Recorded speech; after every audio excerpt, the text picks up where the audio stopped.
आप सबको दीपावली की बहुत बहुत शुभकामनाएं। आज ही के दिन भगवान श्री राम 14 वर्ष के वनवास के पश्चात अयोध्या लौटे। उन्होंने रावण पर विजय प्राप्त की, जो कि धर्म की अधर्म पर विजय थी, जो अच्छाई की बुराई पर विजय थी। रामायण एक ऐसा कथा है, पौराणिक कथा, जो हजारों वर्ष पूर्व बना और हमने उसे पढ़ा। जो अच्छाई और बुराई के बीच की लड़ाई है, यह आज भी चल रही है। मेरे मन में, आपके मन में, सबके मन में यह लड़ाई लगातार चलती रहती है।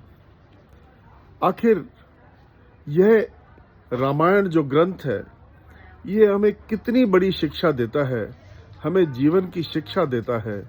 हमें इससे बहुत सीखना है। राम क्या है? राम आत्मा का प्रतीक है। मेरी आत्मा राम, राम ही आत्मा है, आत्मा ही राम है। राम अयोध्या में निवास करते हैं और अयोध्या जो सुख की नगरी है, जो आनंद की नगरी है, जहां पे कोई कष्ट नहीं है, यह आत्मा का स्वरूप है। आत्मा की वृत्ति भी सुख की है और आनंद की है। आत्मा में भी कोई कष्ट नहीं है। परंतु जब भगवान श्री राम का सीता माता से विवाह होता है, तो यह प्रतिनिधित्व करता है आत्मा का शरीर से मिलन।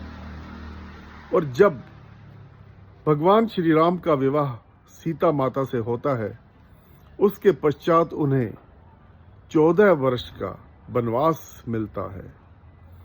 अर्थात जब आत्मा शरीर से मिलती है, तो यह इस माया के जंगल में, माया के वन में भटकने लग जाती है, माया से घिर जाती है और प्रतिदिन माया से इस आत्मा को जूझना पड़ता है। वन में भी माता सीता भगवान श्री राम का ही ध्यान करती है और सुख में रहती है। अर्थात यदि मायावी विश्व में रहते हुए भी हम अपनी आत्मा का ध्यान रखें और अपनी आत्मा के निकट रहें, आत्मा को पहचानते रहें, देखते रहें, तो हम में कोई कष्ट नहीं होगा। हम सुख में रहेंगे और आनंद में रहेंगे।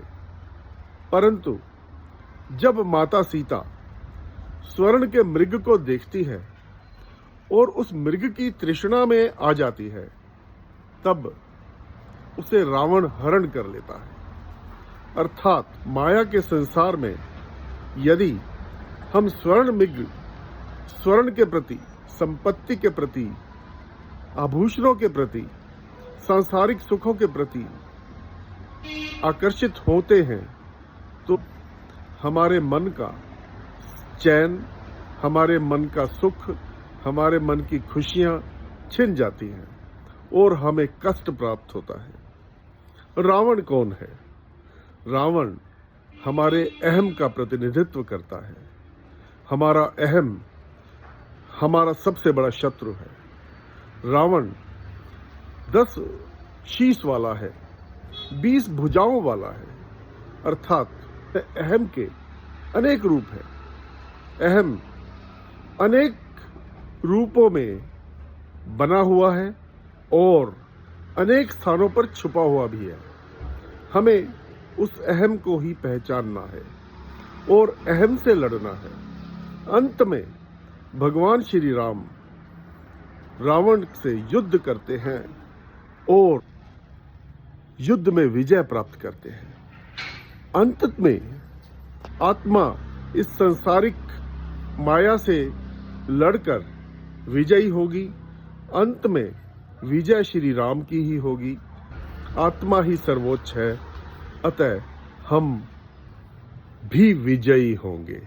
आइए आप सबको यह दीपावली मंगलमय हो, दीपावली का शुभ संदेश आप तक पहुंचे। आपको बहुत बहुत धन्यवाद।